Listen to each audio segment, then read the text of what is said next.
과연 우리가 붙잡고 있는 복음이 세상을 바꿀 수 있는 대안이 될 수 있는 것인가?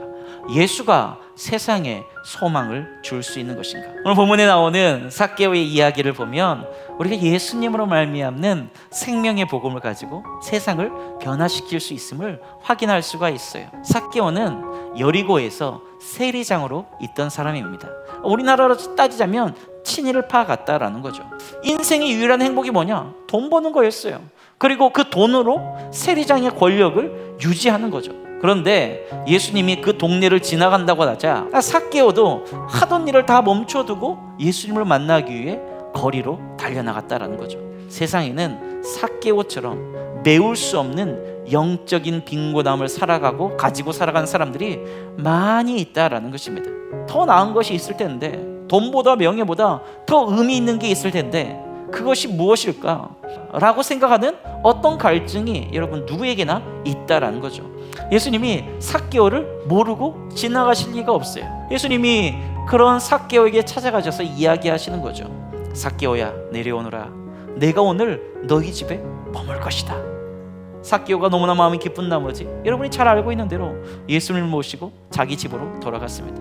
예수님을 만나고 났죠. 삭개오가 갑자기 벌떡 일어서더니 예수님에게 고백하기 시작합니다. 예수님, 제 재산 절반을 정리해서 가난한 사람들에게 나누어 주겠습니다.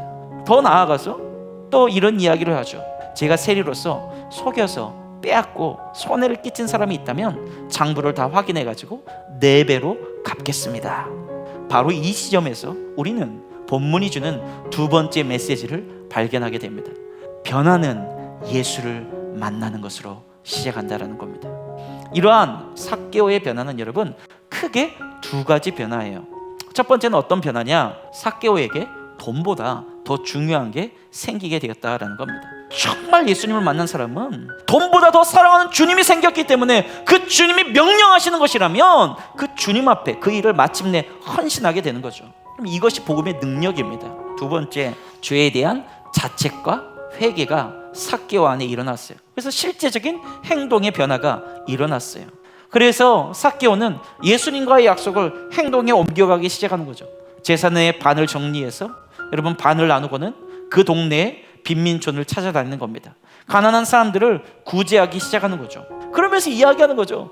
예수님 만났습니다. 예수님을 만나서 내 자신이 잘못된다는 것을 발견하고 이제 회개하고 실제적으로 당신한테 내가 이 손해액을 배상하면서 용서를 구합니다 라고 여러분 여리고성에 말하고 다녔어요. 이로 인해 여리고에 엄청난 변화가 일어난 것은 여러분 말할 건덕지도 없어요. 여러분 놀랍지 않습니까?